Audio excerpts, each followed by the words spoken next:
এসইউডি আরে STD document আপনি STD standard document আর STD তে কি আছে জানা দরকার নেই এটা আপনারা ওয়েবসাইট থেকে রিভিউ দিতে পারবেন আরেকটা মেথড কি বলছি আরেকটা মিনিংটা কি very good request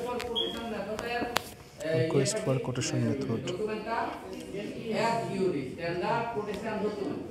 standard quotation আর কিছু বলছিলাম ওটিএম না আমি আরেকটু আসছে ওটিএম আরেকটু নিয়ে দেখতে বলতেছি ওটিএম আরেকটুতে একটু পার্থক্য আছে ওটিএম এ যদি আপনি একাধিক টেন্ডার হয় আপনি একাধিক অর্থাৎ একটা দুইটা তিনটা বা পাঁচটা আটটা দশটা এরকম একাধিক টেন্ডার মূল্যায়ন করার পরে একটা টেন্ডারে যদি রেসপন্সিভ হয় কারণ সামঞ্জস্যপূর্ণ তাকে আপনি নোয়া দিতে পারেন চুক্তি করতে পারেন আর আরেকটুতে পাঁচটা দিতে হবে আর তিনটা রেসপন্সিভ এটা মনে থাকবে আচ্ছা আরেকটু হলো পিপিআর এর 69 দ্বারা এখন আরেকটু আমরা টাকাটা তো জানতে হবে তাই না আরেকটু কয়ার লিমিটটা জানতে হবে আরেকটুটা হলো গুডসের ক্ষেত্রে 3 লক্ষ টাকা পর্যন্ত যদি গুডস ক্রয় করি তাহলে আমরা আরেকটু করতে হবে 3 লক্ষ বেশি হলে এটা আরেকটু আর থাকবে না গুডস আর ওয়ার্কসে 6 লক্ষ মনে থাকবে আরেকটু সীমাটা কত গুডসে 3 লক্ষ আর ওয়ার্কের ক্ষেত্রে 6 লক্ষ আর ওয়ার্কের ক্ষেত্রে 6 লক্ষ এটা রাজস্ব ক্ষেত্রে ঠিক আছে আর এরপর আমরা ডিপিএফ এর কথা বলছি ডাইরেক্ট প্রকুরমেন্ট না ঠিক আছে ডাইরেক্ট প্রকুরমেন্ট মানে কোনো ডকুমেন্ট লাগে না ঠিক আছে বিজ্ঞপ্তি লাগে না কারো কাছে আপনার জবাব দিতে হতো না শুধু 300 কমিটি করে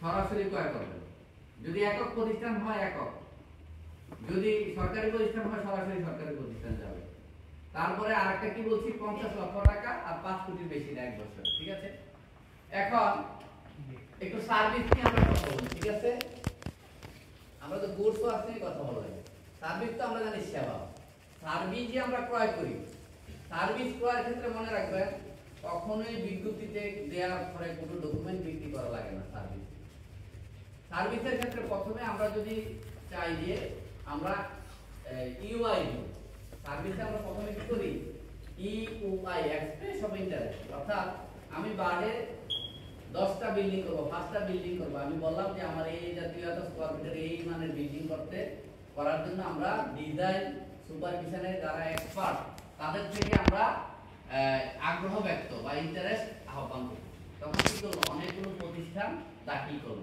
যে আমি এত বড় একটা প্রতিষ্ঠান আমি এতগুলো ডিজাইন ফার্ম আছে আমার এতজন ইঞ্জিনিয়ার আছে এতজন ইলেকট্রোমেকানিক্যাল ইঞ্জিনিয়ার এতজন আর্কিটেক্ট আছে এত বছরে সে দিয়ে কি করলো ইকুয়াই দিবে এর মিনিং কি এক্সপ্রেস অফ ইন্টারেস্ট এটা লেখারও দরকার নেই এটা জাস্ট জানার জন্য বলতে কারণ সার্ভিস প্রকিউরমেন্ট তো আপনাদের বুঝতে হবে তাহলে এক্সপ্রেস অফ ইন্টারেস্ট দিল আগ্রহ ব্যক্ত করো যেটাকে বাংলায় বলি দাখিল করবো করার পরে আপনি বলছিলেন যে আমি মার্কিং করব তো ইউআই এবং আরেকটি মূল্যায়নের ইয়ে হলো 80-20 স্ট্যান্ডার্ড 80 হলো টেকনিক্যাল মান আর 20 হলো ফিনান্সিয়াল আর যদি আপনি 80 পরে 90 পর্যন্ত নিতে চান তাহলে আবার ওই যে মন্ত্রী পরিষদের বা ওই যে কি বলে উপদেষ্টা পরিষদের বর্তমানে অনুমোদন দিতে হবে আর 80 পর্যন্ত হলে অনুমোদন দিতে হবে না টেকনিক্যাল মান এখন ইউআই দেওয়ার পরে আপনি কি করবেন শর্ট লিস্ট করবেন শর্ট লিস্ট করার পরে যারা উত্তীর্ণ হলো ওখানে বলা আছে উত্তম অতি উত্তম বা ইংলিশে যদি লেখেন এক্সট্রাঅর্ডিনারি তারপরে মিডিয়াম এরকম লিখে থেকে পুরো যারা বাতিল যাবে ঠিক আছে হওয়ার পরে আপনি যারা কোয়ালিফাই করলো তাদেরকে আপনি আরএফপি দিবেন বুঝতে অসুবিধা হচ্ছে না স্যার আমরা সার্ভিস নিয়ে কথা বলতেছি হ্যাঁ বুঝতে তো কথা বললাম মেথডে এখন সার্ভিসের কোন মেথড কিভাবে করবে সার্ভিসটা কি আমরা জানলাম তো তাই না এখন যারা ওই যে ইউআই এক্সপ্রেস মিটার দাখিল করছিল পত্রিকা বিজ্ঞপ্তি দেখে তাদেরকে আমরা কি করলাম বাছাই করে শর্টলিস্ট করে যারা যোগ্য তাদেরকে আমরা আরএফপি দিব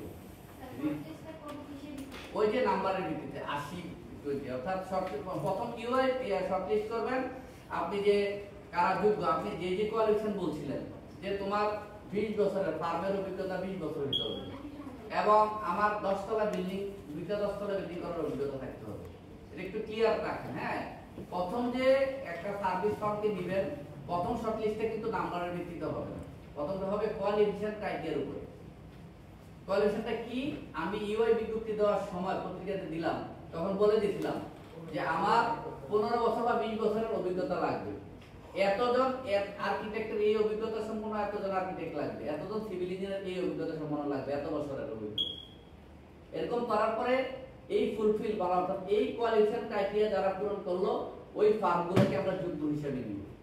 নেওয়ার পরে যারা যোগ্য হলো তাদেরকে আমরা আরএফপি দিব। আরএফপি মানে বুঝেন তো, আরএফপি রিকোয়েস্ট ফর কোটেশন, অর্থাৎ একটা ডকুমেন্ট করে দিব। ওই ডকুমেন্টে আমার আরএফপি আপনি যে কোনো ওয়েবসাইটে সিপিটিও বা পিপি এর ওয়েবসাইট থেকে আপনি দিতে পারবেন। নিয়ে আপনি আরএফপিটা কাকে দিবেন? ওই যারা যোগ্য ছিল, তখন তারা আরএফপিটা পূরণ করে আপনার এখানে দাখিল করবে। আরএফপিতে একটা সময় দিবেন আপনি। দাখিল করার পরে তখন কি করবেন? এটা ওপেনিং করবেন। ওপেনিং কারা করবে? কমিটি। তো এটা হলো যেহেতু প্রপোজাল প্রস্তাব, এটা হবে পিওসি কমিটি, ঠিক আছে? সংখ্যা ঠিক আছে আগের মতো। আর এটা প্রপোজাল ওপেনিং করার পরে ইভালুয়েশন হবে পিইসি মাধ্যমে। ওই যে পিইসি এর কোন সাবধান, এটা তো হবে পিইসি। তবে খেয়াল রাখবেন আরএফপি বিক্রি হবে না, ঠিক আছে?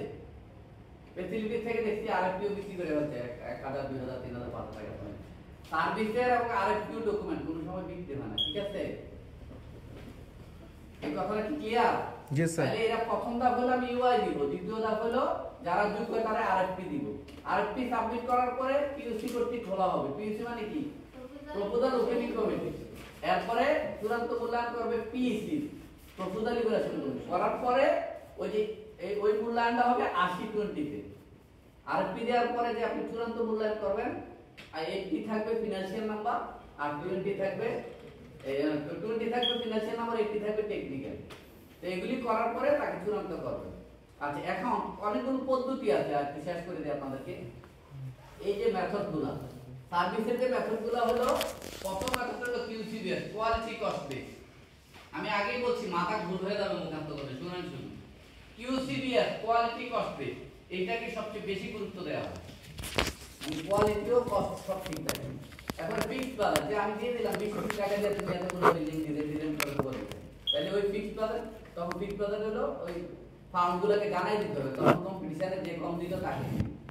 তারপরে হলো আদার মেথড, এই দুটো মেথড ছাড়া এদের কনসালটেন্টের কোয়ালিফিকেশন থাকবে, লিস্ট কস্ট থাকবে সিঙ্গেল সোর্স থেকে। তবে সিঙ্গেল সোর্স বেসে গেলে আপনি ফার্মের ক্ষেত্রে 20 লাখ আর পার্সনের ক্ষেত্রে 10 লাখের বেশি দিতে পারবেন, ঠিক আছে? অনেক সময় আমরা বলি না আমার সবই আছে, আমার একজন আর্কিটেক্ট লাগবে ডিজাইন করার জন্য, সেক্ষেত্রে আমি সিঙ্গেল সোর্সে যাচ্ছি। আমি চিন্তা করলাম যার 20 বছর অভিজ্ঞতা আছে তার থেকে নিব, তাহলে বুয়েটের একজন প্রফেসর 20 বছর সরাসরি তার সাথে আমি কথা বললাম, ঠিক আছে? তবে এই ক্ষেত্রে এই ফার্ম যদি হয় যে ওই ফার্মেরই শুধু এই কাজের অভিজ্ঞতা আছে, ফার্মের ক্ষেত্রে 20 লক্ষ টাকার আর্থিক বেশি হলে আমি নিতে পারবো। আর যদি ব্যক্তি কনসালটেন্ট নেই 10 লক্ষের বেশি না। আচ্ছা, আরেকটা বিষয় হলো সার্ভিসের ক্ষেত্রে এই যে কনসালটেন্ট বা ফার্ম নিব, কয়টা নিব? আমরা তো ওটিএম এ তো গোস্টের ওয়ার্কশপ ইয়ার মধ্যে তো বলছিলাম যে একটা হলেও হয়, ঠিক না? একাধিক দরপত্র, একটা হলে মানে কি একটা সাবমিট করতে তা না, একাধিক টেন্ডার হলো, কিন্তু একটাকে আপনি সামঞ্জস্য হলো ওটিএম এ দেওয়া যায়। আর কিউতে লাগে করা 3টা। আর সার্ভিসে কি বলছি, ফার্ম বা ব্যক্তি এই যে দেখ মিনিমাম 4 আর ম্যাক্সিমাম 7, ঠিক আছে?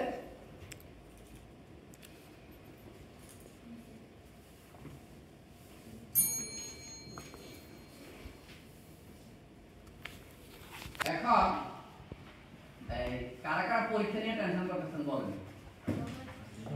হ্যাঁ, কেন পরীক্ষা নিয়ে টেনশন করেন? এটা প্রফেশনাল ট্রেনিং, শুনেন।